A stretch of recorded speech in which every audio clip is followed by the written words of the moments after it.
சொல்லியிருக்கீங்க, ஏற்கனவே சொல்லியிருக்கீங்க. சரிம்மா. கனவுகள் வந்து நம்ம எண்ணத்தோட பிரதிபலிப்பு தான் சொல்லியிருக்கீங்க. எனக்கு தினம் கனவுங்கிறது தத்ரூபமாக இருக்குது. எனக்கு நிறைய நாள் வந்து அந்த கனவுல நடக்கிற மாதிரியே இருக்குது. நாய் துரத்துற மாதிரி, பூனை கடிக்கிற மாதிரி, இந்த மாதிரிலாம் வந்து நான் கனவுல கத்த ஆரம்பிச்சிடுறேன், அழுக ஆரம்பிச்சிடுறேன். எழுந்திருக்கும் போது தலைவலியோடு தான் எழுந்திருப்பேன். இதெல்லாம் வந்து எண்ணங்கள் பிரதிபலிப்புன்னு தெரியுது. இருந்தாலும் நம்ம படுக்கும் போது நினச்சி மறக்க முடியல. பத்துனுக்கும் போது கனவு வந்தது, பூனை கடிச்சது, நாய் கடிச்சது, எலி கடிச்சது. மூச்சுக்கும் போது வந்து கடிச்சதா? கடிக்கல. அப்ப கனவுன்றது ஒரு பொய், நம்ம மன பிரம்மை, நம்ம மனத்துக்குள்ள ஏற்பட்ட எண்ணங்கள் காரணம் அப்படின்னு புரிஞ்சுக்கணும் இல்லையா? சொல்லியிருக்கீங்க, ஏற்கனவே இதை சொல்லியிருக்கீங்க. ஏன்னா மைண்ட்ல வந்து எண்ணம் கருத்து ரெண்டு இருக்குது. ஒவ்வொரு மனிதனுக்கும் இந்த ரெண்டு வகையில செயல்படுது. எண்ணம்ன்றது ஒரு நாளைக்கு 1 கோடி எண்ணம் மனுஷனுக்கு உதயமாகுது. நேற்று சாப்பிட்டது என்ன பண்ணால் இன்னைக்கு தெரியாது இல்லையா? அப்போ அது எண்ணத்தோடு போயிடுச்சு, கலைஞ்சு போயிடும். எண்ணம்ன்றது கருத்துன்றது கலையாது, அது மூளையில் பதிவாகும். அந்த பதிவுகள் தான் கனவுகளாக நமக்கு திரும்பி திரும்பி திரும்பி திரும்பி நம்ம வாழ்க்கையில் பிறந்து வளர்ந்து அந்த மாதிரி ஒரு சம்பவமே நடந்திருக்காது, பார்த்துருக்க மாட்டோம். ஆனால் கனவுல அது வரும். இது கனவுன்றது ஒரு பிரிவு மட்டும் வர்றதில்லை, பல பிரிவும் வருது இல்லை. இது எதனால் வருது? அந்த பதிவுகள் ஆகிக்குது பாரு, அந்த பதிவுகளால் வருது. இந்த பாடம் வாங்குறவனுக்கு கனவே வராது. அதான் வித்தியாசம் இதுக்கும் மற்றவனுக்கும். சரி சுவாமி, இப்போ வந்து இறந்து போனால் அந்த 16 நாள் 12 நாள் வந்து இங்கே தான் இருக்குது அந்த ஆன்மா. அதுக்கப்புறம் வந்து மேலே போனோடனே அவங்களோட பாவ புண்ணியத்துக்கு அப்புறம் மறுஜென்மம் எடுக்குதுங்கிறாங்க. மேலெல்லாம் போகாது, மேலே போக வழி தெரிஞ்சுக்கினா தானே மேலே போகிறதுக்கு. அது கருட புராணத்தில் அப்படி சொல்கிறாங்க. கருட புராணத்தில் சொல்லிடுவோம் மனுஷனை நல்வழிப்படுத்துறதுக்கு. கருட புராணத்தில் மனுஷனை நல்வழிப்படுத்துறதுக்கு சொல்லியிருக்கிறானே தவிர மனுஷன் அதுபடி போனால் தானம்மா போகிறதுக்கு.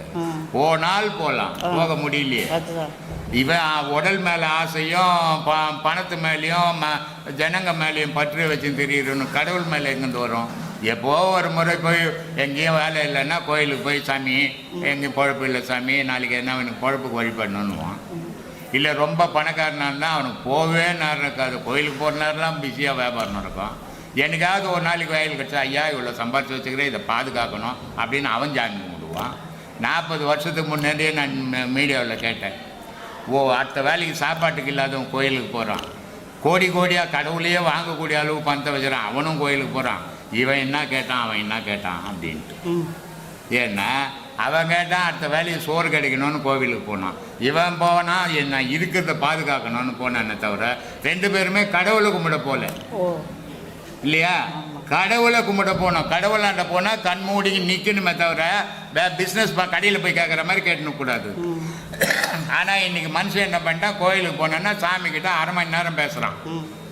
ஆனால் சாமிக்கு காதே கிடையாது. அப்புறம் இவன் சொன்னது எங்கேருந்து கேட்கும் இல்லையா? கணக்கே சொல்லிக்கிறான்.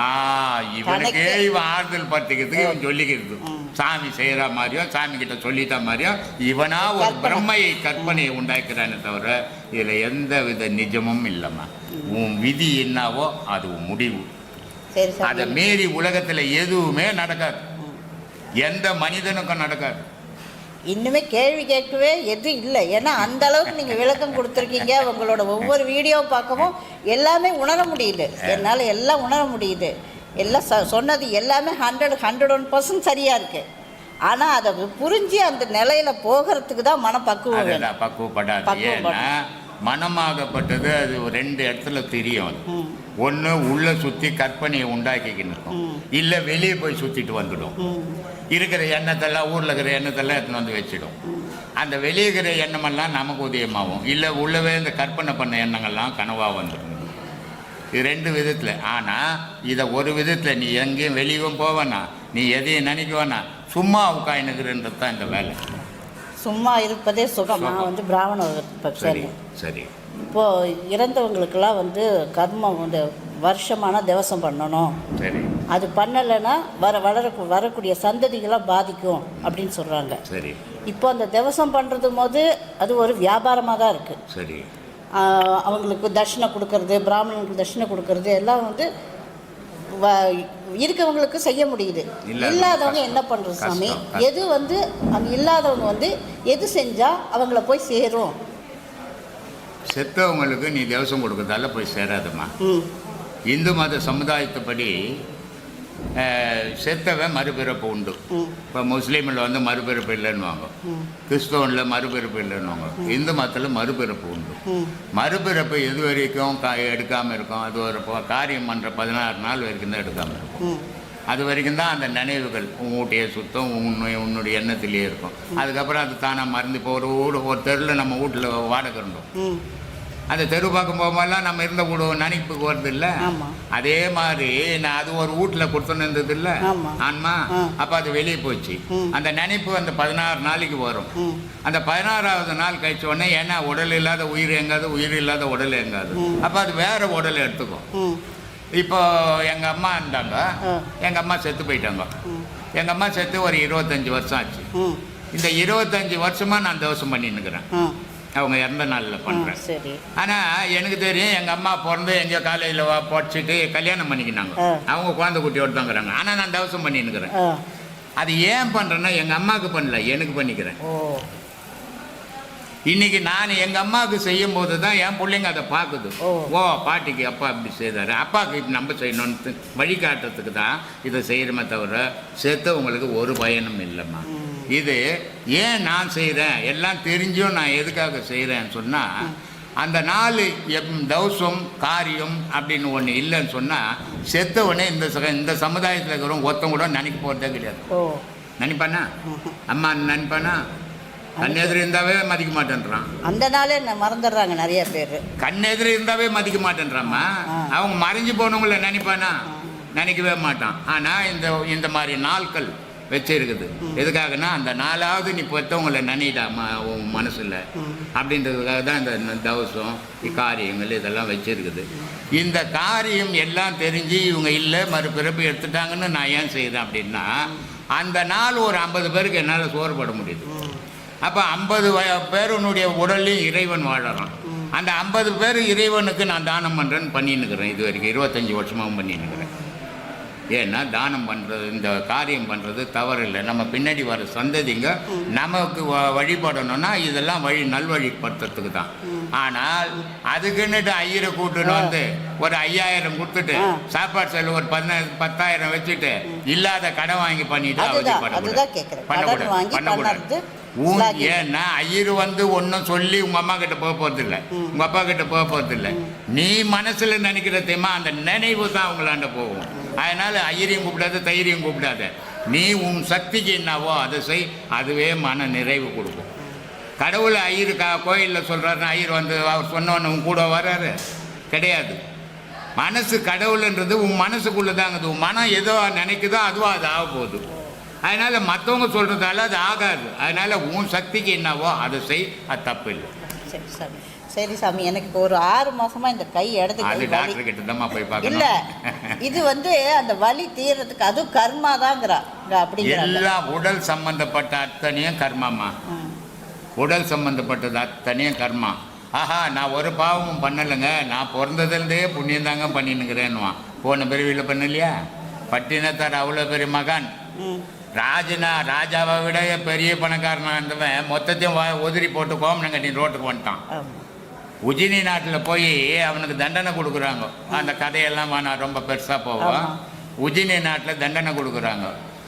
அப்போது உஜினியில் சொல்கிறாரு, ஐயா சராசரி எனக்குன்னு எதையுமே நான் வச்சுக்கல, என் வாழ்வே நீ தான். ஆனால் எனக்கு ஒரு மனிதனால் தண்டனை கொடுக்க முடியாது, நீ தான் தண்டனை கொடுக்கணும். ஆனால் இந்த ஊன் உடல் எடுத்து நான் ஒரு பாவமும் பண்ணலை. ஆனால் போன பிரிவில் நான் என்ன பாவம் பண்ணணும் தெரியல, அது வந்து இங்கே நடக்கிற மாதிரி இருக்குதுன்னு அந்த கழுகு மரமே எரிஞ்சு போயிடும். அவ்வளோ பெரிய பட்டினத்தார் சொல்கிறாரு, போன பிரிவில் செய்த பாவம் இந்த பிரிவில் வந்து நமக்கு தெரிஞ்சும் தெரியாதையும் எவ்வளோ பாவம் பண்ணிக்கிறோம். அப்போ வரதானே செய்யும், அனுபவிச்சு தானே ஆகணும். அதுக்கு மாத்திரை ஊசி போட்டுன்னு காலத்தை தள்ளிட்டு போக வேண்டியதுதாம்மா. சரி சாமி. இந்த உலகத்தில் இறக்கும்போது எதுவுமே நமக்கு சொந்தம் இல்லை என்கிற போது மண்ணுக்காக சண்டையிட்டு மாண்டு கொண்டிருக்கிறார்கள். அவர்களுக்கு அறிவு மேடை இருக்குன்னு ஒவ்வொருத்தனும் பேசுகிறான். ஒவ்வொரு அரசியல்வாதியும் ஒவ்வொரு ஆன்மீகவாதியும் ஆண் பெண் 2 வழியே வேறு இல்லை. வரும்போது என்ன கொண்டு வந்தோம், போகும்போது என்ன கொண்டு போக போகிறோம், அவன் தான் 10 லட்சம் கோடி ஊழல் பண்ணி உட்காந்துக்கிறான். வாயில் பேசுறது வேற, இயற்கையில் வாழறது வேற. இயற்கையில் வாழற மாதிரி அவன் ஞானி, பேசி போட்டு செயற்கையில் போற மாதிரி அவன் அஞ்ஞானி. பேசுறது யார் வேணாலும் பேசலாம், வாழ முடியாது.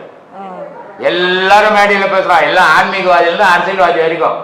ஒரு அரசியல்வாதிக்கு ஒரு வீடு வேணும், இல்லை கூட அவன் புள்ள இருந்தால் இன்னொரு வீடு வேணும். ஒரு அரசியலுக்கு 50 வீடு என்னத்துக்கு, 10,000 ஏக்கர் என்னத்துக்கு? அவன் தான் சொன்னான், வருமா நான் ஒன்றும் வரல, இது மக்கள் எடுத்துக்கன்னு சொல்ல. இதெல்லாம் பேச நல்லா இருக்குமா, நடைமுறைக்கு வராதுமா, பொய்யான உலகம். பொண்ணு வந்தது பார்த்தியா, ஒரு உபதேசம் வாங்கிச்சு, அது என்ன நினச்சின்னு வந்தது, கழுத்துல செயினை கட்டி போட்டு போயின்னு இருக்குது. இப்படி எத்தனை பேரால முடியும்? உன்னால் முடியுமா? முடியாது. அதனால ஒரு சில விஷயங்கள் நீங்க தானே சாமி தாலியை பத்தி இதுவா பேசுறீங்க, அப்புறம் எப்படி நான் கைட்டு கொடுக்க முடியும்? கொடுக்க கூடாதுமா, கொடுக்க கூட்டுக்காரர் வந்து என்ன ஒதிப்பாரு, அப்புறம் பம்புல போய் நான் மாட்டிப்பேன். நீ கைட்டி கொடுத்தேன்னு வரமாட்டாரு அவரு. என் பொண்டாடி இருந்து திருடுனேன்னு பிடிச்சி கொடுத்துருவாரு என்ன. அதனால வானா அந்த வம்பு, என் உடம்பு தாங்காதுமா, வயசானவன் நான். எப்பவுமே எந்த ஒரு செயலையும் நீ ஒரு விஷயத்த பேசுனா பேசுற மாதிரி செய்யணும். ஆனா பேசுற மாதிரி செய்தா ஜனம் மதிக்கல. அதனால அரசியல்வாதிலாம் என்ன பண்றான், பேசுறது ஒண்ணு செய்து ஒன்று செய்தா அவன் கூட ஒரு கூட்டமே போகுது இல்லையா. ஒரு காலத்துல ஒரு பையன் ஒரு தெருவில் ஏதோ ஒரு தப்பு பண்ணிட்டான், போலீஸ் வந்து பிடிச்சும் போச்சு. பிடிச்சும் பண்ணா அந்த பையனை இட்டுன்னு வரணும் இல்லையா, அந்த ஊர் தலைவர் இருப்பார் இல்லையா, அவர்கிட்ட போய் மைனை பிடிச்சும் போயிட்டான், இது மாதிரி இட்டுன்னு வரணுங்கன்னா தலைவர் முதல்ல கேட்பாரு, பையன் என்ன பண்ணாத போலீஸ் வந்து பிடிச்சது, ஏன் பிடிச்சது, என்ன பண்ணான், எல்லாம் கேட்டுக்குன்னா அவர் போலீஸ் ஸ்டேஷன் போவார். இந்த அரசியல் கட்சிங்க வந்த பிறகு என்ன ஆகி போச்சுன்னா, பையனை பிடிச்சும் பண்ணணும், பையனை ஸ்டேஷன் கிட்ட போகிறதுல இவர் தலைவர் அங்கே உட்காந்துக்கிற சேர் போட்டுக்கணும். அதனால போலீஸ்காரர் என்ன பண்றாரு, முன்னெல்லாம் அமீனா பூந்த ஆமை பூந்த வீடும் அமீனா பூந்த வீடும் ஒன்றுன்னு வாங்கும். ஏன்னா ஆமை பூந்தா அந்த வீடு உருப்படாது. அமீனா காலை வச்சு, அமீனானா போலீஸ், போலீஸ் போன வீடும் உருப்படாதான். அதனால போலீஸ்காரெல்லாம் வெளியே இருந்துக்குன்னு தான் கூப்பிட்டு வந்தவர், எவனும் வீட்டுக்குள்ள கும்பிட்றான். இப்போ அடுப்பாங்கரைக்கு போயிடுறான், அம்மா அப்பா புள்ள கிடைக்கல, அம்மா அப்பா வான்னு வரவன்னு வச்சுன்னு போய் டேக்ஸில் உட்கார வைக்கிறான். காரணம் என்ன, பேசுறது ஒன்று செய்யணும்.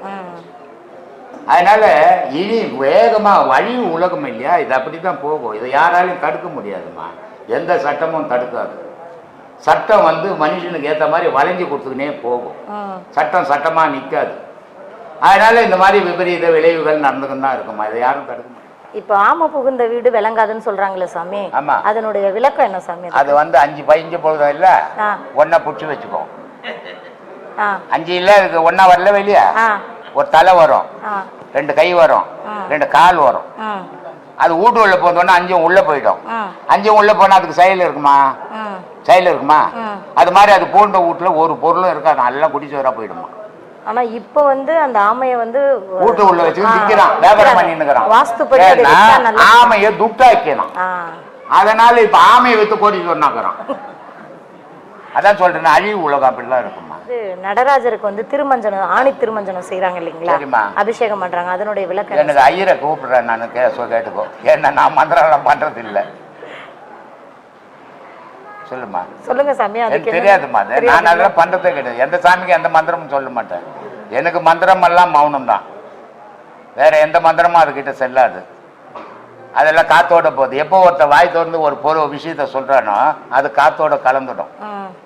ஆனா எவன் ஒருத்த மனசோட நிறுத்துறானோ அதுதான் செயலுக்கு வரும். அதனால தான் நான் சொல்றது, காலையிலேருந்து சாயந்தரம் வரைக்கும் ஐயர் மந்திரம் சொல்றாரு. ஓ சாமி கிட்டோம், எந்த சாமியாவது எந்த ஐயரோ ஞானி ஆகிக்கிறாரா? இல்ல. ஏன் இல்ல, மந்திரம் நம்ம காலையில் 5லேருந்து இருக்கிற சாமி கிட்ட எல்லாம் போய் ஒவ்வொன்று கத்தி கிடக்குறான். அது தொழில். மந்திரம்ன்றது நீ ஒரு தொழில் செய்யற மாதிரி அவர் ஒரு தொழில் செய்யறாரு. அவர் ஞானத்தை தேடி போலாங்க, அது ஒரு வேலைக்காக அதை படிச்சுட்டு அதை சொல்லிங்கிறாரு அவர். அதனால ஞானம் வராது. ஞானம் வந்து சும்மா இருந்தா தான் சுகம் வரும். அதனால சும்மா இருக்கணும், சும்மா இருக்கணும்னா மௌனமா இருக்கணும், அதான் ஞானம். அது வரணும்னா நான் மற்றதெல்லாம் போய் கும்பிடுறது இல்லை, எந்த கோயிலையும் போய் சாமியே அப்படின்னு கும்பிடுறது இல்லை. இப்போ வந்து குழந்தை பிறக்கும்போது சிசரின்னும் நார்மல் டெலிவரி சொல்றாங்களா, யோனி மூலமா பிறக்குது குழந்தை அப்படின்னு, அதுக்கு எதுக்கு சாமி ரொம்ப அந்த ஜாதகம் அதுக்கெல்லாம் எதுக்கு சக்தி இருக்குது? ஜாதகமா பயன் தராது. இல்ல யோனி மூலம் வர்ற குழந்தைக்கு சக்தி இருக்குதுங்களா இல்ல அந்த இந்த லகான் கோழி இருக்குது தெரியுமா? லகான் கோழி நாட்டு கோழி இருக்குது. நாட்டுக்கோழி வந்து 21 நாள் பொறுத்து தான் அது குஞ்சு பொறிச்சு வெளியே வரும். இந்த லகான் கோழி ஒரு ட்ரேயில் அடிக்கிட்டு ரொட்டி கடையில் பிரெட் எடுக்கும்போது பார்த்துக்கிறியா நீ? ஒரு ட்ரே இருக்கும் அப்படி, அதில் ஒரு இது மாதிரி மத்து மாதிரி துடுப்பு மாதிரி வச்சுருப்பான். உள்ளோண்டு ஹோல்ஸ் தான் இருக்கும் அடுப்பு, அது உள்ள நெருப்போடு கொளுத்தி அதில் எடுத்துட்டு இருப்போம். அதில் அனல் இருக்கும். அதில் அந்த ரொட்டி கடையில் விட்டுருவோம். அத்தை விட்டான்னா ஒரு அதை மூடிட்டு எடுத்துட்டோம்னா நல்லா வெந்து போயிருக்கும். அது மாதிரி முட்டையெல்லாம் ஆடிக்கிட்டு ட்ரேலில் விட்டுட்டு ஒரு ஹவர் போட்டு கொய்ன்னு குஞ்சுங்க வருது. ஆனால் ஒரு சின்ன கல் எடுத்து போட்டுன்னு செத்து போட்டோம். நாட்டுக்கோழி மேலே எவ்வளோ பேர் கல் எடுத்து போட்டுனா பக்கத்து வீட்டில் போய் நின்று போட்டோம். அப்போது அதுக்கு உயிர் உறுதி, இதுக்கு உயிர் மெத்தமான உயிர். மனுஷங்கார கூட அப்படிதான் போது குழந்தை வந்து தலை வலியா வருதும் கால் வலியா வருதுன்னு சொல்றாங்களே. அது அவங்கவுங்க செயலை பொறுத்துக்குதுமா. அது அவங்கவுங்க செயலை பொறுத்துக்குது. அம்மா சும்மா இருக்க மாட்டா. அம்மா சும்மா இருந்தாலும் அப்பன் சும்மா இருக்க மாட்டான். பொம்பளையை சும்மா உட்காந்துங்கிற பொம்பளை இழுத்து போட்டு 4 அடி அடிப்பான். இப்படி அப்படி பரட்டும் போது அது பறந்து போடும். இது எல்லாமே ஞானத்துக்கு தேவை. நம்ம பேசிக்கணும். டாக்டர் கிட்ட ஆஸ்பத்திரியில நர்ஸ் பேச வேண்டியது. இதை வச்சுதான் ஜாதகமே எழுதுறாங்க. ஜாதகம் நான் பார்க்கறது கிடையாதும்மா. நீங்க பார்க்கல? ஆனா இப்போ பொண்ணு வீட்டு பையன் வீட்டுல எல்லாம் கொடுக்கும்போது அது அவங்க பார்க்கட்டும், நமக்கு வேணாம் அந்த வேலை. நம்ம எதை வச்சு இப்போ ஒரு பொண்ணு இப்ப ஜாதகம் பார்த்து எத்தனை பொண்ணு எல்லாம் கோர்ட்ல நிக்குது, என்ன பண்றது? ஜாதகாரனை பிடிச்சி போய் தண்டனை கொடுத்துருவானா? இப்ப இந்த காலத்துல ஜாதகமே பார்க்க வேண்டாம்னு சொல்றீங்க. மனசு ஒத்து போகணுமா? எந்த ஜாதகமும் ஒத்து வராது. தாய் தப்பம் ஒத்து பண்ணணும். மனசு எனக்கு ஒத்து போச்சுங்க, எனக்கு வாலிபம் வந்துச்சு இட்டுன்னு போயிட்டேன்னா நாளைக்கு ஒச்சு தத்தும் போது அம்மா வரமாட்டான், அப்பா வரமாட்டான். அப்பா அம்மா பார்த்து 2 வீட்டுக்கார் சேர்ந்து கல்யாணம் பண்ணா நாளைக்கு ஒரு கஷ்டம் ஒரு பிரச்சனை வந்தா 4 பேரும் வந்து நிற்பான். இல்லைன்னா திக்கு இல்லாத அனாதே சுத்துவேன் ரோட்ல. இன்னைக்கு அப்புறம் போய் வீட்டாண்டு போய் உட்காந்து நான் ஒன்னாவதுங்கிறேன்னா ஒரு ஒன்னாவது செல்லுபடி ஆகுது. சொல்லு. அவ்வளோதான் இறகட்டு. சரி சாமி சொல்லுப்பா. அது யார்? அது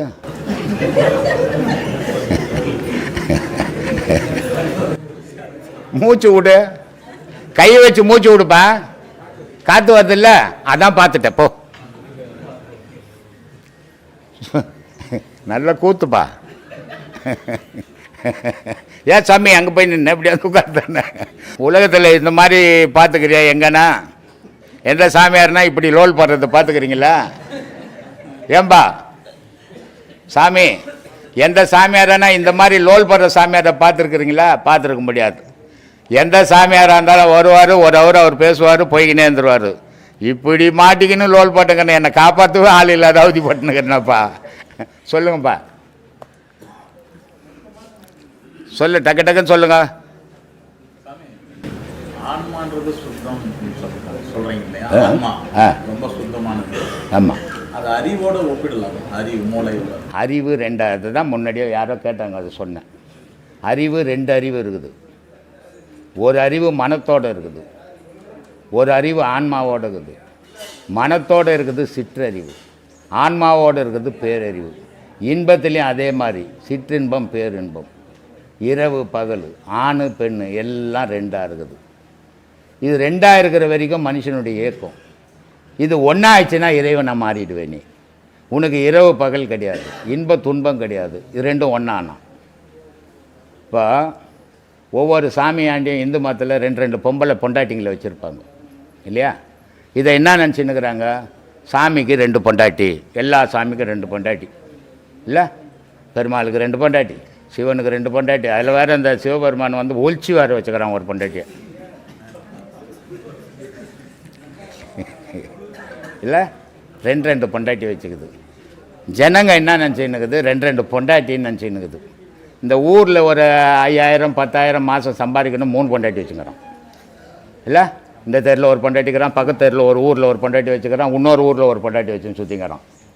3 பொண்டாட்டி சராசரி மனுஷனே வச்சுக்கினா சம்பாரித்து சோறு போடாத கடவுள் எத்தனை பொண்டாட்டி வச்சுக்கலாம் கணக்கு போடுங்க. நான் கடவுளாக இருந்தேன்னா குறைஞ்சது ஒரு 100 பொண்டாட்டி என்ன வச்சுன்னுப்பேன் இல்லையா? ஆனால் 2 பொண்டாட்டி தான் வச்சுக்கிறாரு இருந்தாலும். இது என்ன காரணம்? பொண்டாட்டியா? அறியல பாவம். 2 பொண்டாட்டி பெண்ணை காட்டுறதுக்கு காரணம், உலகத்தில் இன்பம் எங்கே உருவாகுறான்னா பெண்ணுக்கிட்ட, துன்பம் எங்கே உருவாகுறான்னா பெண்ணுக்கிட்ட. அப்போது 2 பெண்ணை காட்டி ஒரு ஆணை நடுவில் வச்சா சாமி இல்லை, நமக்கு அறிவுரை. அது நம்ம புரிஞ்சிக்கல. இன்பமும் துன்பமும் பெண்ணுக்கிட்ட உருவாகுது. அப்போ ஒரு பெண்ணுக்கிட்ட துன்பம் வந்ததுன்னா இன்னொரு பெண்ணுக்கிட்ட இன்பம் கிடைக்கும். அப்போ மனிதன் 2லேயும் வாழணும் அப்படின்றது தான் 2 பொம்பளையை வச்சுக்குது. இன்பத்திலையும் துன்பத்திலையும் வாழறது தான் வாழ்க்கை. வெறும் இன்பமாக வாழ்ந்ததுனால அந்த வாழ்க்கை இனிக்காது. ஒரு துன்பமாக இருந்ததுனால அந்த வாழ்க்கையில் நீ வாழவே முடியாது. உலகத்தில் 2ம் வேணும். இப்போ ஒரு ஆம்பளை ஒரு வீடு எடுத்துக்கிற, ஒரு 10 ஆம்பளை சேர்ந்து அந்த வீட்டுக்குள்ளே இருந்தால் கூட என்ன சொல்லுவாங்க வீட்டுக்காரரு? ஊர் என்ன சொல்லுவோம்? பேச்சுலர்ன்னு தான் சொல்லுவாங்க. 10 பேர் வாழறீங்க இருந்தாலும் அதை குடும்பம்னு சொல்லலை, பேச்சுலர்ன்றோம். அதே நேரத்தில் ஒரு பொம்பளையை தனக்கு கூட சேர்த்துக்கணும் ஒரு வீடு எடுத்து வாழ்ந்தேன்னா அதுக்கு பேர் என்ன? குடும்பம்ன்றோம். பேரே மாறி போகுது. ஏன் குடும்பம்னா 10 பேர் சேர்ந்தால் கூட உலகத்துக்கு ஒரு நன்மையும் செய்ய முடியாது, உலகத்தை உற்பத்தி பண்ண முடியாது. ஒரு ஆணும் பெண்ணும் சேரும்போது தான் உலகம் உற்பத்தி ஆகும். அப்போது வாழை மரம் இருக்குது, ஒரு மரம் கொலை தள்ளின உடனே இன்னொரு கன்று வெளியே வந்துடும். இந்த மரம் அடுத்த கொலை தள்ளாது. மனிதனுடைய வாழ்க்கையில் நீ மறைஞ்சாலும் உன்னுடைய வம்சம் இந்த உலகத்தில் வாழணும். அப்போ ஆணும் பெண்ணும் சேர்ந்தால் தான் உலகம் உற்பத்தி ஆகணுன்றதுக்கு தான் 2ம் இணைச்சி வச்சுருக்குது. கரண்ட்டு வருது, ஒரு 1000 வாட்ஸ் கரண்ட் வந்தால் கூட ஒரு பல்ப் எடுத்து போய் போட்டுனா எரியாது, நியூட்ரல் ஓணும். அது மாதிரி வாழ்க்கைன்றது ஆணும் பெண்ணும் இணைஞ்சி வாழணும். அது எப்படி வாழணும்னா சமமாக வாழணும். அடிமைப்பட்டு வாழறது வாழ்க்கையே இல்லை. அது அப்போது பெண்ணு ஆணை அடிமைப்படுத்துறதோ ஆணு பெண்ணை அடிமைப்படுத்துறதோ அது வாழ்க்கை இனிக்காது, வெறுப்பு தான் வரும். சில பொம்பளைங்க ஆம்பளைங்களை ஒதிப்பாங்க, வீடு கதவு மூடிட்டு உள்ள தள்ளி. ஆமாம், அதே நேரத்தில் ஆம்பளைங்களும் சில பொம்பளைங்களை அடிப்பாங்க. ஆனால் ஒரு பொம்பளையை நீ கை தொட்டுட்டீன்னா அந்த தெரு ஃபுல்லாக போய் சொல்லிட்டு வர, ராத்திரி எங்கள் வீட்டுக்காரர் குடிச்சிட்டு வந்து என்னை அடித்தார், ஊர் ஃபுல்லாக சொல்லுவாங்க. அப்படி சொன்னால் அது அவங்களுக்கு பெருமை. பரவாயில்ல, அந்த பொம்பளை நல்ல பொம்பளைப்பா, உண்மையை பேசுதுன்னு சொல்லிட்டு போது பண்ணுவோம். ஆனால் நீ என் பொண்டாட்டி அடிச்சதுன்னு சொன்னீன்னா தூக்கு மாட்டின்னு செத்து போனோம் அன்றைக்கி. ஏன்னா உனக்கு மீசை தாடிலாம் இருக்குது, அவங்களுக்கு அது இல்லை. இல்லை, வாழ்க்கைன்றது சமமாக வாழணும். யாரையும் அடிமைப்படுத்தி வாழக்கூடாது, ஆணாக இருந்தாலும் பெண்ணாக இருந்தாலும். சில பேர் சொல்லுவாங்க தோளுக்கு மிஞ்சின தோழங்கான்னுவாங்க பிள்ளைய. அது முட்டாள்தானம். அவன் எவ்வளோ வளர்ந்தாலும் உனக்கு புள்ளையாக தான் இருக்கணும். அவன் அப்போ நான் மாறிடக்கூடாது, அண்ணன் தம்பியாக மாறிடக்கூடாது. மாறினானா உனக்கு ஆபத்துக்குதுன்னு அர்த்தம். பெற்றவனுக்கு ஆபத்து இருக்குது, பிள்ளைய தோழனா நினச்சானாவே அவனுக்கு ஆபத்து இருக்குதுன்னு அர்த்தம். இது மாதிரி நம்மளுடைய எண்ணங்களே நம்ம வாழ்க்கைக்கு நமக்கு கேடாக விளைஞ்சிடும். அப்போ நம்ம எண்ணங்களை சுத்தமாக்கிக்கணும். எப்படி வாழணும் இந்த உலகத்தில், எப்படி நம்ம பயணங்கள் தொடரணும், அப்படி நீ வாழ்ந்தீங்கன்னா அது சுத்தமான வாழ்க்கையாக இருக்கும், உங்களுக்கு ஆபத்து இல்லாத வாழ்க்கையாக இருக்கும். அப்படி வாழ கற்றுக்குங்க, அப்படி வாழுங்க. உயிர் சக்தின்னு அர்த்தம்.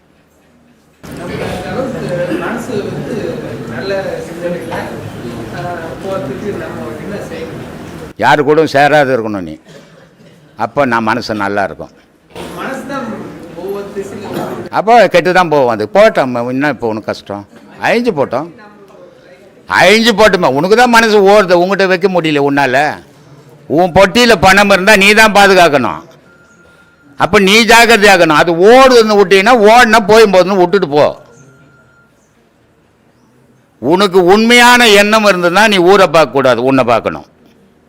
நீ ஊரை பார்த்துட்டு என் மனசு ஓடுதுன்னா பார்க்கும்போது மனசு அங்கே தான் போவோம். அதுக்கு தான் சொன்னான் திருமூலன், மண்மனம் எங்குண்டு வாய்வு அங்கு உண்டு, மண்மனம் எங்கில்லை வாய்வு அங்கு இல்லை. மண்மனத்துள்ளே மனோலயமாமேனா. உன் மனசை உனக்குள்ளே வச்சுக்கின்னா சந்தோஷமான வாழ்க்கைடா உனக்கு. உன் மனசை ஊருக்குள்ளே விட்டினா துக்கப்பட்டு சாவிடான்ட்டான். மேலவே முடியாது. நீ துக்கத்தை நினைக்கும் போதே துக்கமாக தான் வாழ்வே. நீ துக்கம்ன்றது ஒன்று இல்லை. நான் வாழ வாழ்க்கை சரின்னு நினச்சினாவே உனக்கு துக்கம் இல்லை. நான் துக்கத்தில் இருக்கிறேங்க, நான் கஷ்டத்தில் இருக்கிறேங்கன்னு சொல்லிக்கினே இருந்தாவே நீ அதுலேயே தான் இருப்ப, அதை விட்டு மேல முடியாது. எல்லாத்துக்கும் உன் எண்ணமே அடிப்படை.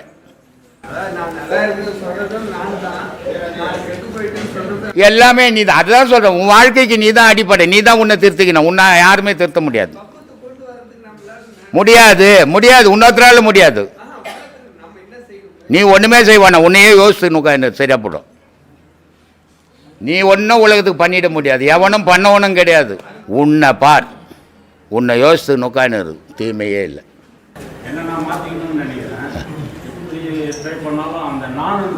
அதான் அடுத்தவங்களை அடிமைப்படுத்தி பார்க்கணுன்னு நான் மனசு நினைக்குது. நான் எங்கே வருது? நான் உனக்குள்ளே இருக்கணும். நான்ன்றது இல்லைன்னா நீன்றது இருக்க மாட்டேன். அப்போ நான்ன்றது இருக்கணும், தவறு இல்லை. நான்ன்றது தான் ஆன்மா. அப்போ நான்ன்றது ஒவ்வொருத்தருக்குள்ளவும் இருக்குது, ஆனால் இது இருக்கணும். ஆனால் இந்த நான்ன்றது அடுத்தவங்க மேலே பாயக்கூடாது, அது ஆணவம்.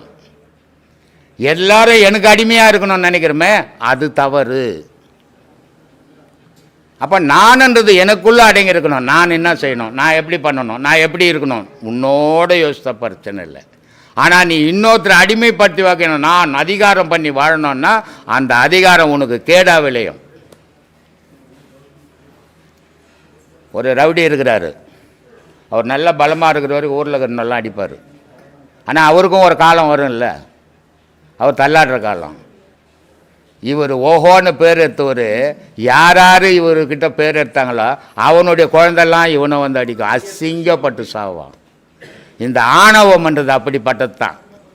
நமக்கு உடலில் பலமும் பாக்கெட்டில் பணமும் இருக்கிற வரைக்கும் ஆணவம் தலை விரித்து ஆடும்.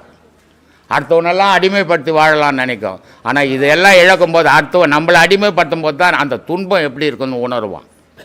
அதனால தான் நான் அடிக்கடி சொல்கிறேன், யாரையும் தாழ்ந்தவனாக நினைக்காதீங்க, யாரையும் உங்களை விட உயர்ந்தவனாக நினைக்காதுங்க. யாருக்கு யாரும் உயர்ந்தவனும் கிடையாது, தாழ்ந்தவனும் கிடையாது.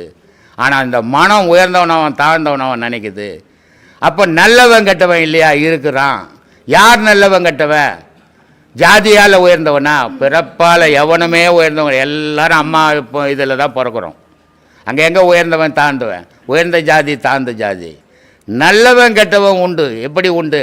நல்ல செயல் செய்யும்போது அவன் உயர்ந்தவனாக வரான், தீய செயல் செய்யும்போது தாழ்ந்தவனாக வரான். அப்போ உங்கள் செயலை மாற்றிக்கணும். உலகத்துக்கு நல்ல செயல் செய்யுங்க, உலகத்துக்கு செய்ய முடியலனாலும் யாருக்கும் தீமை செய்யாத வாழுங்க, அதுவே நல்ல வாழ்க்கை. அதுவும் எப்படி தெம்மா கேட்கும்? 10 சத்தம் கேட்கணும். எத்தனை கேட்கணும்? 10 சத்தம் கேட்கணும். அதுக்கு பேர் என்ன? தசநாதம். இந்த தசநாதம் எப்படி நம்ம உடலில் கேட்கும்? தசவாயுக்கள். தசவாயுக்கள் என்றால் என்ன? தச நரம்புகள். இந்த காத்தாகப்பட்டது வயிற்றில் கிளம்பி மூக்கு வழியாக வெளியே போய் நிற்குது. எவ்வளோ போகுது? 12 அங்கலம் வெளியே வருது, 4 அங்கலம் காற்றோட காற்றா போயிடுது. திருப்பி நம்ம வலிக்கும் போது 8 அங்கலம் உள்ளே போயிடுது. அப்போ 4 அங்கலம் கழிஞ்சு போச்சு. எப்போ? ஒரு ட்ரிப்புக்கு, ஒரு நிமிஷத்துக்கு 15 மூச்சு. எவ்வளோ? 15 மூச்சு. 15 நாள் எவ்வளோ ஆச்சு? ஒரு கணக்கு போடு. பச்சை பொண்ணு தானேம்மா நீ? ஏம்மா 60 போச்சா? ஒரு நாளைக்கு 21,600 மூச்சு இயங்குது. அப்போ 21,600 மூச்சு 4 நாளாக கழிஞ்சால் நம்ம ஆயில் எங்கே போச்சு? குறைஞ்சி போச்சு இல்லை? இது சீராக ஒரு நிமிஷத்துக்கு 15 மூச்சு இயங்குச்சுன்னா ஒரு மனுஷனுக்கு அவன் 100 வருஷம் வரைக்கும் வாழலாம். ஆனால் 15 மூச்சு இயங்கிறதில்ல. ஏன்? போட்டுக்கணும் ஆடுறது, அது அழிக்குது, அப்படி அடிக்கிறது, அது அழிக்குது.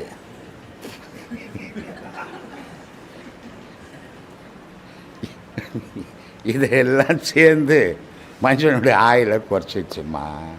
அதனால் அவை சொல்லுது, ஏய் எண்ணத்தை வெளியே விடாதப்பா, நீ எண்ணம் வெளியே விடாமல் எண்ணம் உனக்குள்ளவே இருந்தால் நீ ரொம்ப நாள் வாழலாம் பாந்து.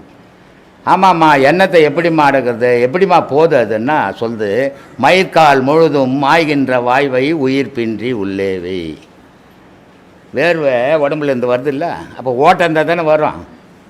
நம்ம நினச்சிக்கிறோம் நம்ம உடம்புலாம் ஓட்டை இல்லைங்க, நல்லா இருக்கிறேங்க, நான் உடம்புலாம் ஓட்டைக்குது, எண்ண முடியாத ஓட்டைகள் இருக்குது. அந்த ஓட்டைகள் வழியாக வேர்வை வருதுமா, வேர்வை கூட சேர்ந்து காற்று வருது. காற்று இல்லைன்னா அந்த வேர்வை வெளியே வராது. அந்த காற்று உன் உயிர். அப்போது என்ன அலைகளால் இந்த உயிர் பாழாகின்னு இருக்குது. அப்போ எண்ணத்தை நிறுத்தினா உயிர் பாழாவாது. அதனால் சொல்லுது, மயிர்கால் முழுதும் மாய்கின்ற வாய்வை உயிர் பின்றி உள்ளவை ஆயல் பெருக்கும் உண்டாமே அப்படின்ச்சு. அப்போது இந்த மாதிரி நாதத்தில் 10 விதமான, நான் எத்தனை உபதேசம் வாங்கிக்கிறேன்? ஒன்று வாங்கிட்டு நாதத்தை கேட்குறீங்க, நியாயமா இது? ஏம்மா நான் சொன்னேன் கரெக்டு. ஒரு பொண்ணு கல்யாணம் பண்ணோன்னே எத்தனை குழந்தைங்கன்னு கேட்டால் எப்படிம்மா நியாயம்? ஏம்மா 72,000 நாடி நரம்புகள் நம்ம உடம்புல இருக்குது. அந்த 72,000 நாடி நரம்புலையும் 10 நாடி நரம்பு ரொம்ப முக்கியமானது. அந்த 10 நாடி நரம்புலையும் 3 நாடி நரம்பு ரொம்ப முக்கியமானது. அந்த 3 நாடிலையும் ஒரு நாடி ரொம்ப முக்கியம், தலையான நாடி. அப்போது இந்த 10 நாடியில் உடம்பெல்லாம் தசவாயுக்கள் பரவுது. இது எப்படி பரவுது? மூச்சை வலிச்சு உள்ளே இறக்கும்போது, மூச்சு வெளியாக போகாதும்போது, இந்த போகாத இடத்துக்கெல்லாம் இந்த காற்று போகுது. அப்போ எல்லா நாடி நரம்புகளும் ரொம்பும்போது இந்த இது வாசிக்கிறான், வீணை வாசிக்கிறாங்கல்ல, அதில் ஒரே ஒரு கம்பி கட்டிட்டு வாசித்துக்குன்னே இருக்கலாம், டங்க டங்க டங்க டங்க டங்க டங்க நாச்சின்னுக்கலாம்ல. அதில் ஏன் அத்தனை கம்பி கட்டி 7 கம்பி கட்டி வச்சுக்குது? 7 சுரங்கள் வரணும் இல்லையா? ஒரு கம்பியை தட்டினா சான்னு, ஒரு கம்பியை தட்டினா ரீன்னு, ஒரு கம்பியை தட்டினா மான்னு, இப்படி 7 சுரங்களும் அந்த 7 கம்பியில் வரணும். அது மாதிரி 7 செயல்களும் 10 நாடியில் வரணும். அதுக்காக இந்த தசநாடி. இந்த தசநாடியும் கண்ட்ரோல் பண்ணுறது 3 நாடி: இடைகளை, பிங்களை, சுழுமுனை. இந்த இடைகளை, பிங்களை, சுழுமுனை, இந்த பெரிய அரச மரத்தாண்டெல்லாம் ஒரு புள்ளியார் வச்சுருப்பாங்க தெரியுமா? அதில் 2 பக்கம் புள்ளியார் நடுவில் வச்சுட்டு 2 பக்கம் 2 பாம்பு வச்சு அப்படி பின்னிக்கின்னு வர மாதிரி ஒன்று, கடைசியில் பார்த்தா 2 தலையும் ஒன்றா சேர்ந்து நிற்கும். அது மாதிரி இந்த முதுகு தண்டை சுற்றி 2 மூச்சு வருது, இடைகளை, பிங்களை. அது வந்து சுழுமுனையில் 2ம் ஒன்றோட ஒன்று முட்டிக்கு நிற்கிது. இதெல்லாம் சொல்லக்கூடாது. கேட்டுட்டு என்ன பண்ணுறது, என் தலையை எடுத்து இப்படி தான் கத்தி கத்தி சாவறேன் நான். அதனால் இது 2ம் வந்து இங்கே முட்டிக்கு நிற்கிது. இந்த சுழுமுனைன்றது 2ஐயும் வந்து பார்க்குது எட்டி. என்ன நீங்கள் நிற்கிற, நீங்கள் இருக்க வா எனக்குள்ள. இது 2ம் தனித்தனியாக நிற்கிற வரைக்கும் உலகத்தில் மனுஷனுடைய செயல். இந்த 2 மூச்சும் சேர்ந்து அந்த சுழுமுனைக்குள்ளே கோத்தினா மனுஷ செயல் போய் தெய்வ செயல் வந்துடும். அவன் தான் 6 அறிவு படித்த மனுஷன். நமக்கெல்லாம் 6 அறிவு கிடையாது, 3 அறிவு. அம்மா வயிற்றுலேருந்து குச்சின்னு வந்து ரோட்டில் ஊந்தோம். அப்போ எப்படி வந்தோம்? சக்தியால், உடல் பலத்தால் வெளியே வந்தோம். இது சக்தியாக பிறந்தோம் இல்லையா? எல்லோரும் எந்த உந்துன்னு தெரியாத குழந்தைங்களா பெரியவங்களா யாருக்கு தூக்குனாலும் போய்க்கின்னு வந்தோம். ஜீவனாக வளர்ந்தோம் இல்லை? வளர்ந்த உடனே மனம் வந்துடுச்சு. மனுஷனாக வாழ்கிற மனசை வச்சுக்கணும். சரி, சக்தியாக பிறந்தோம், ஜீவனாக வளர்ந்தோம், மனமாக வாழ்ந்தோம், பணமாக போயின்னுக்கிறோம். அப்போது 3 அறிவில் தான் நம்ம வாழ்க்கையை நடத்தின்னுக்கிறோம். ஆனால் 6 அறிவு நீ ஏமாற்றின்னு இருக்கிறோம். 6 அறிவு மனிதனும் இருந்தான். 6 அறிவு மனிதன் எப்படி இருப்பான்? உலகத்துக்கே நன்மை செய்யணுன்னே அவன் மனம் நாடிக்கின்னு இருக்கும். அவன் 6 அறிவு படித்த மனுஷன் இல்லையா? அப்படி வாழணும். மனுஷன் என்பவன் தெய்வமாகலாம் அப்படின்னு சொல்லியிருக்கிறீங்க. ஆமாம். எதற்காக மனிதன் தெய்வமாக வேண்டும்? இருக்கும் நிலையிலேயே அவன் இருக்க வேண்டியது. என்ன இருக்கிற நிலையில் இருப்ப? சொகுசா சோறு கிடைக்குது உனக்கு, துண்ணுக்கு தூங்கினுக்கிற, சோறு இல்லாத எத்தனை பேர் இருக்கிறான்? அவன் தூங்குவானா? தூக்கம் வருமா? வருமானம் வருமா? உனக்கு ஒரு 5 லட்ச ரூபா பென்ஷன் வருது, வாங்கி வச்சுன்னு சொகுசா இருக்கிற காரில் சுற்றிக்கின்னு, அவன் நடக்கிறதுக்கு கூட செருப்பு இல்லை சுற்றினுக்கிறான். அவன் என்ன பண்ணுவான் சொல்லு? எல்லாருடைய நிலையும் ஒரு நிலை இல்லை. எல்லா பணக்காரனுக்கும் ஒரே மாதிரி மனம் இல்லை, எல்லா ஏழைக்கும் ஒரே மாதிரி மனம் இல்லை இல்லையா? ஞானம்ன்றது ஏழைகள் ஈஸியாக போகலாம், பணக்காரன் போவான்னா?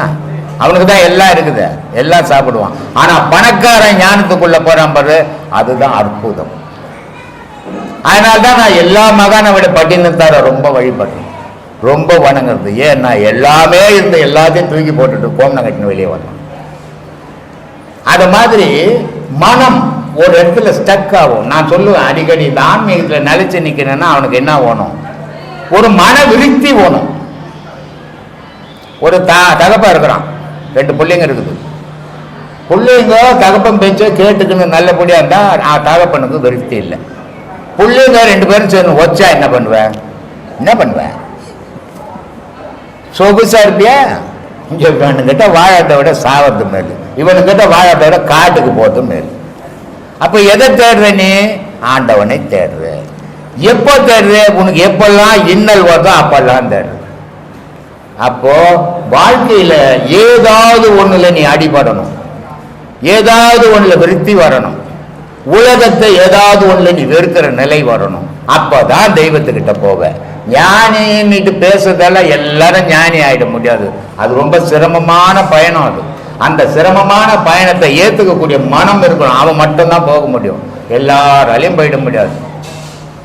காரைக்கால் அம்மையார் இருந்தாங்க, ஞானி. அவை 3 அவை வந்தது, ஞானி. அவை வந்துடுச்சு, காரைக்கால் அம்மையார் எல்லாம் நம்மளும் பொம்பளையும் போட்டாங்க சாமியார, போக முடியாது இல்லையா? எல்லாத்தையும் ஞானம் பண்ணா எல்லாத்தையும் உலகத்தை இழந்துக்கினே வரணும், வெறுத்துக்கினே வரணும், உன் மேல ஆசை வந்துக்கினே இருக்கணும். நீ என்ன பண்ற, உலகத்து மேலே ஆசையை செலுத்துறதால உன்னையே உனக்கு அடையாளம் தெரியாது போயிடுற. முதல்ல உன்னை தேடு, அப்புறம் இறைவனை தேடு. சொல்லு சாமி. சரி சாமி, இப்போ ஆசைன்னு சொன்னீங்க. ஆமா, ஆசையை வெறுத்தால் தான் எதையும் ஒரு அடைய முடியும். ஆசையை வெறுத்தால் அடைய முடியும் கிடையாது. இப்போ உதாரணமா ஒரு குழந்தை இருக்கு, ஒரு சாக்லேட்டுக்கு ஆசைப்படுது. அது சாக்லேட் வாங்கி கொடுத்தா அது இன்பமா இருக்கு. ஒரு பையனுக்கு ஒரு சைக்கிள் மேல ஆசைப்படுறான், சைக்கிள் வாங்கி கொடுத்தா நான் கடவுளை அடைய வேண்டும் என்பதே ஒரு ஆசை தானே? ஆமா, அதுவும் ஒரு ஆசை தான். என்ன சொல்றாங்க, அருமீன் அருமீன் ஆசை அருமீன் அப்படின்னு சொல்லிட்டான் சாமி. ஆசையை வெறுத்தால் தான் எதையுமே அடைய முடியும் அப்படின்னு உங்க கருத்தை பதிவு பண்ணியிருக்கிறீங்க. உதாரணமாக இப்போ ஒரு குழந்தை இருக்குது என்றால் ஒரு சின்ன சாக்லேட்டுக்கு ஆசைப்படுது. அதை நம்ம வாங்கி கொடுத்தோம்னா அந்த ஆசையை அடைஞ்சிட்டு அது மகிழ்ச்சி அடையுது. ஒரு சிறுவன் இருக்கிறான், ஒரு சைக்கிள் கேட்கிறான், அவனோட ஆசை இருக்குது. ஒரு புல்ல தண்ணி அடிக்கிறது, ஒரு புல் பாட்டில் வாங்கி கொடுத்தீங்கன்னா இப்படியாக ஏதாவது ஆசைப்பட்டால் அவன் ஆசைப்படுறதெல்லாம் நீ கல்யாணம் பருவம் வந்துச்சுன்னா அப்பா கல்யாணம் பண்ணி வச்சாருன்னா நல்ல அப்பான்றான், கல்யாணம் பண்ண திருட்டு அப்பான்றான். அதனால மற்றவங்களுடைய ஆசையை நிறைவேற்றும் போது நீ நல்லவன் ஆவற. இந்த நல்லவனை நான் சொல்லலை, எனக்கும் ஆசை உண்டு, நான் ஆசை இல்லாத வாழலை. இப்போ எங்க பொண்ணு வயிற்றுல பேத்தி, எங்க பேத்திக்கு ஒரு பொண்ணு. எத்தனை ஆச்சா? 4 வருஷம் வந்துச்சு. ஆனால் இப்போ 25ஆம் தேதி இங்க பிறந்த நாள் கொண்டாடினாங்க. ஆனால் நான் இங்கே தான் உட்காந்துக்கிறேன்.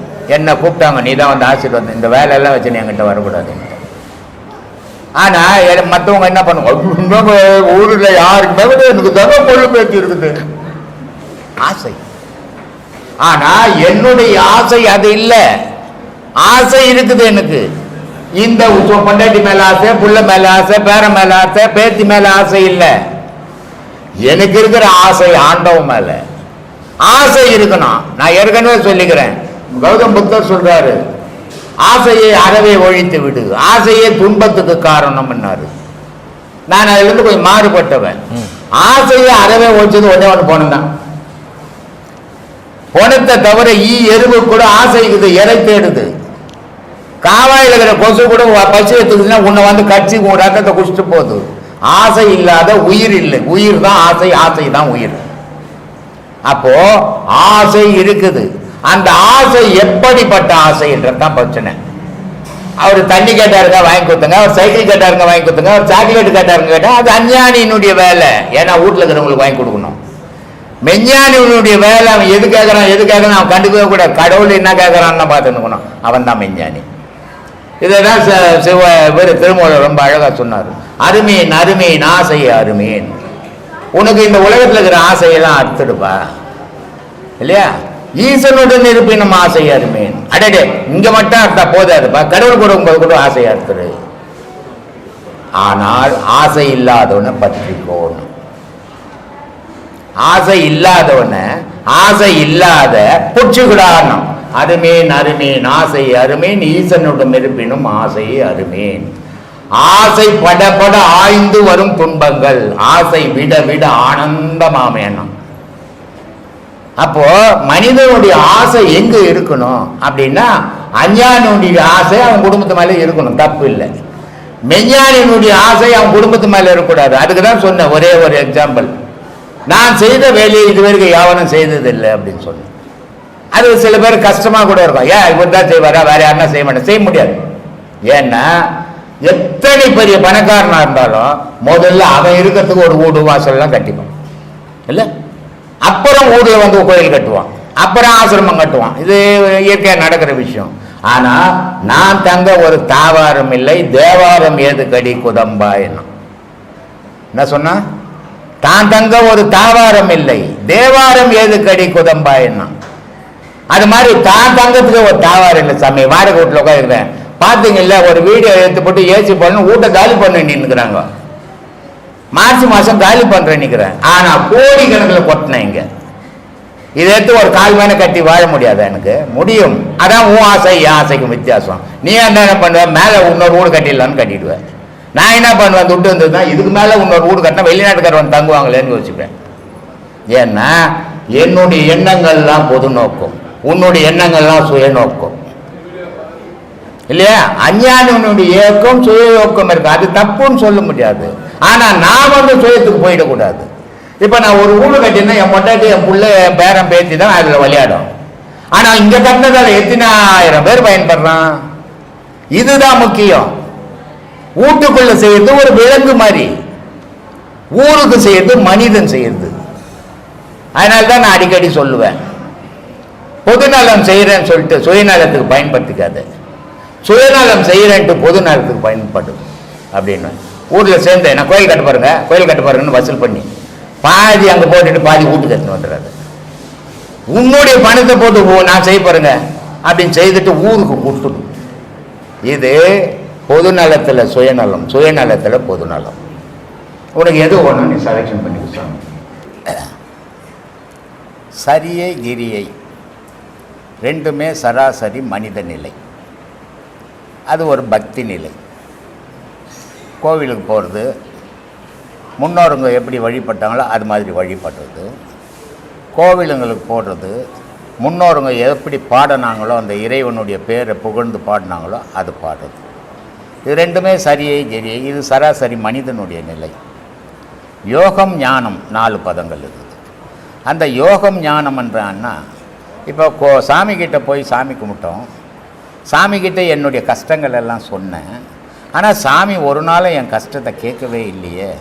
அப்போ இதுக்கு வேறு ஏதோ ஒரு வழி பெரியவங்க வச்சுருக்கணும் இல்லையா அப்படின்னு தேடுறது கிரியை. அப்போது அந்த ஒவ்வொரு கடவுளுக்கும் ஒவ்வொரு பேர் இருக்குது. அந்த பேர் வச்சு அந்த பேரில் புகழ்ந்து அந்த கடவுளை பாடுறார்.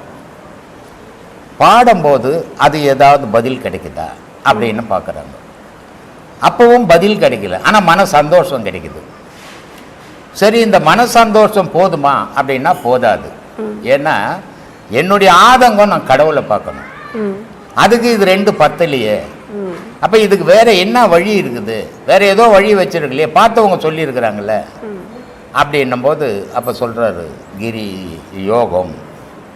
அப்போ யோகம்ன்றது என்ன? அதனால தான் நான் சொல்லியிருந்தேன், நான் முன்ன பின்ன பீச்சை பார்த்ததில்லை, ஆனால் பீச்சை பார்த்தவங்க சொல்கிறாங்க பீச் ஒன்று இருக்குதுப்பா, அது ரொம்ப அருமையாக அலை அடிக்கும், ரொம்ப பெரிய கடல், அதுக்கு அளவே இல்லாத இருக்குது அப்படின்னு சொன்னாங்க. ஆனால் நான் பார்த்ததில்லை. சரி, சொன்னவங்க பொய் சொல்ல மாட்டாங்க, பொய் சொல்கிறவங்க கிடையாது, உண்மையை சொல்லியிருக்கிறாங்க. அப்போ அதை பார்க்க பயணம் பண்ணுறது யோகம். அப்போ கடற்கரையில் போய் நின்று அந்த கடலை பார்த்து அவங்க சொன்னதெல்லாம் என் ஞாபகத்துக்கு வந்தது. என் கண்ணாலையும் அதை பார்க்கும்போது இது நிஜம், எவ்வளோ பெரிய உண்மையை அந்த மகான்கள் மறைச்சி சொல்லிட்டு நமக்கு போயிருக்கிறாங்க அப்படின்னு அந்த சுகத்தை அனுபவிக்கிறது ஞானம்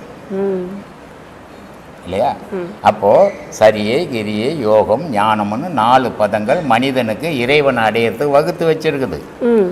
ஆனால் மனிதன் என்ன பண்ணுறான்னா, இதெல்லாம் எதுக்குங்க எனக்கு வம்பு, எதுவாக நான் பிறந்தேங்க, நான் சம்பாதிக்கிறேன், நான் சாப்பிட்றேன், என் குழந்தை குட்டிகளை காப்பாற்றுறேன். இது எத்தனை நாளைக்கு இந்த வார்த்தை வரும் அப்படின்னா, இவன் பாக்கெட்டில் பணமும் மனசில் பலமும் இருக்கிற வரைக்கும் வரும். பாக்கெட்டினுடைய பணமும் மனசனுடைய பலமும் போச்சுன்னா நான் ஏங்க பிறந்தேன், எதுக்குங்க இன்னும் நான் பூமியில் உயிரோடு இருக்கணும், எவ்வளோ துன்பப்படுறேங்க. மருமக ஒரு பக்கம் திட்டுறாங்க, புள்ளவரான் ஒரு பக்கம் ஒதுக்கிறாங்க, பேரன் ஒரு பக்கம் திட்டுறாங்க. இப்படிப்பட்ட வாழ்க்கை எனக்கு தேவையாங்க, இந்த கடவுளுக்கு எங்க இறக்கமே இல்லையா, என்னை கொண்டு போலியா அப்படின்ற வார்த்தை அந்த முதுமைக்கு தானாகவே வந்தது. யாரும் சொல்லி கொடுக்குறதில்லை, அப்போ தானாகவே வந்தது. அப்போது இப்படிப்பட்ட சரியை கிரியை இருக்கிற நிலையில் இப்படிப்பட்ட ஒரு நிலை கிடைக்குது, இப்படிப்பட்ட ஒரு மனோபாவம் முதுமையில் வந்துடுது. இந்த முதுமையில் இப்படி வரக்கூடாது. வரக்கூடாது அப்படின்னு சொல்கிறேன்னா, நீ நல்லா வாழ்ந்த, நீ நல்லா கடவுள் பக்தி பண்ண, ஆனால் கடவுள் வழியை தெரிஞ்சுக்கலையே. அப்போ கடவுள் வழியை தெரிஞ்சுக்கன்னா மகானை நோக்கி பயணம் பண்ணணும். மகானுன்னு வேஷம் கட்டிங்கிறவங்ககிட்ட இல்லை, உண்மையான மகான் கிட்ட பயணம் பண்ணணும். பயணம் பண்ணும்போது அந்த பயணமாகப்பட்டது அந்த மகான் சொல்லி கொடுக்குற செயல்கள் அத்தனையுமே உன்னுடைய முதுமையில் சோர்வு வராது. டேய் பிள்ளையா போடா, மருமவளா போடி, கடவுளுக்குறான் என்ன காப்பாத்துன்றது அந்த உணர்வை உடலுக்குள்ளே உண்டாக்குறதா ஒரு குருவும் சிஷியனுக்கும் சொல்லி கொடுக்கறதுமா. இந்த நிலை வரும்போது அவனுக்கு தள்ளாட்டம் வராது. அவன் மரணமாக இருந்தாலும் நான் செத்து போகிற போடா, கடவுளுக்குறான் என்னை காப்பாற்றுவன்ற தைரியம் வந்துடும். அது இல்லாதவங்களுக்கு வராதுன்றதுக்கு தான் இவ்வளோ பேசிங்கிறம்மா. இதனால தான் இவ்வளோ விஷயங்களை இந்த உலகம் தனக்கு தானே அப்படிங்கிற எண்ணத்தை நமக்கு தைரியத்தையும் கொடுக்குது. எல்லாமே எது உண்மை எது பொய்ன்னு அப்பதான் விளங்கும். உனக்குள்ளவே உன்னை ஆராயும் போது தான் உண்மை பொய் விளங்கும். உலகத்தை ஆராயும் போது உண்மை பொய் புரிஞ்சிக்கவே முடியாது, தெரிஞ்சிக்கவே முடியாது.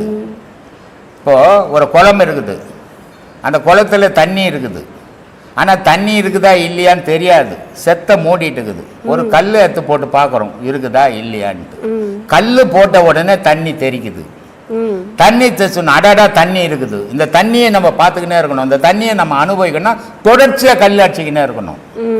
ஒரு முறை அடிச்சுங்க திருப்பி வந்து பாச கூடிடுச்சுங்க தண்ணி தெரியலங்கன்னா அந்த மாதிரியான பக்தி இருக்கக்கூடாது. கடவுள் பக்தின்றது ஏதோ போய் நண்பங்கிட்ட வணக்கம் சாமி அப்படின்னு சொல்லிட்டு வர மாதிரி இருக்கக்கூடாது. மனம் உருகி நில்லு, உனக்கு என்ன தேவையோ அது கொடுக்கும். அதை கல்லுன்னு நினச்சிடாத, கல்லுன்னு நினச்சிட்டா அது கல்லாக தான் இருக்கும். அதை கடவுளுன்னு நினச்சிக்கோ, அது கடவுளாக மாறிடும் அப்படின்னு சொல்லியிருக்கிறேன். அதனால தான் சொல்கிறேன், நீ என்னவா நினைக்கிறியோ கடவுள் அதுவாக நிற்கும். குழந்தையா நீ நினச்சின்னா அது குழந்தையா வந்து நிற்கும். இடைப்பருவமாக நினச்சின்னா இடைப்பருவமாக வந்து நிற்கும். முதுமையாக நினச்சின்னா முதுமையாக நிற்கும். இல்லையா? இறைவனுக்கு எந்த தோற்றத்தையும் மாற்றக்கூடிய ஆற்றல் உண்டு, ஆனால் மனுஷனுக்கு கிடையாது. மனுஷன் அந்த இறைவனை வழிபடும் போது இவனும் அதோடு கலக்கும் போது இவனுக்கு துன்பத்திலிருந்து விடுபட்டு போகிறான்.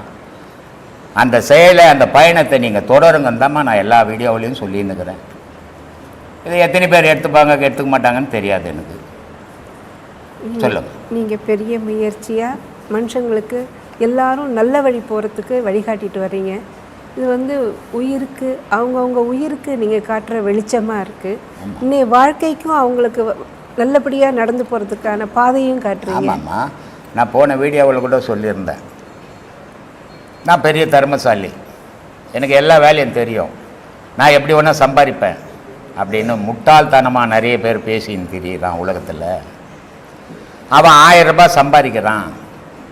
அந்த 1000 ரூபாயில் அவனுக்கு 3 குழந்தைங்க இருக்குது, ஒரு மனைவி இருக்கிறா, ஒரு அம்மா இருக்கிறா, 5 பேர் இவனுடைய வருமானத்துக்காக காத்துன்னு இருக்கிறாங்க. ஆனால் இவன் என்ன பண்ணுறான், எனக்கு எல்லா திறமையும் எங்கேருந்து ஒரு 1000 ரூபாய் சம்பாரித்து 800 ரூபாய்க்கு சாராயத்தை குடிச்சிட்டு 200 ரூபாய் எடுத்துன்னு வீட்டுக்கு போகிறான். ஆனால் அந்த 800 ரூபாய் சாராயம் குடிச்சதால் இவனுக்கும் ஒன்றும் பசி தீரல, அந்த 200 ரூபாய் கொடுத்ததால் அந்த குழந்தை வீட்டுங்களில் இருக்கிறவங்களுக்கும் பசி தீரல. இங்கே என்ன திறமை இருந்து நீ எவ்வளோ முட்டாள தானடா வாழற, அதை யோசிக்கவே மாட்டேன்றிய. நீ சம்பாதிக்கிறதில்ல 800 ரூபாய் வீட்டில் கொடு, 200 ரூபாய் நீ எடுத்துக்கோ, அந்த குடும்பமும் நல்லா இருக்கும், நீயும் பசியாக இருவியே. அதை தானே சொல்லி கொடுத்துருக்குறோம். அதை பின்தொடர்ந்தால் பரவாயில்ல. அந்த கிழவனுக்கு வேலை இல்லையா, அவன் சாமியார் கிழமை, அவனுக்கு ஒன்றும் இல்லையா, அவன் சொல்லுவான் நம்ம செய்யலாம் என்ன போயின்னுக்கலாம் மனுஷன். யார் யாருக்கு இருக்கோ இல்லைம்மா, இது மனிதனுடைய சுபாகம். நான் அதனால தான் இங்கே யாரையும் சீடராக நான் ஏற்றுக்கிறதே இல்லைன்னு சொல்கிறேன். நான் ஏன் சொல்கிறேன் தெரியுமா, இங்கே சொல்கிறேன், எப்பா இவ்வளோ நாள் நீ எப்படியோ இருந்துட்ட, எப்படியானா இருந்துட்டு போனதை நினைக்காத, இனிமேல் எப்படி வாழணும்னு நினை, எதை செய்யணும்னு நினை. நீ கறிமீன் சாப்பிடக்கூடாது, ஏன்னா கறிமீனுடைய தன்மை ராஜசத்தில் எடுத்துன்னு போய் விடும். கரிமீன் வானானுடைய தன்மை தாமஸ் இதில் எடுத்துன்னு போய் விடும், சாத்வீகத்தில் எடுத்துன்னு போய் விடும். அப்போ நீ இப்போ தேடுற பொருள் சாத்வீக பொருள் இறைவன்.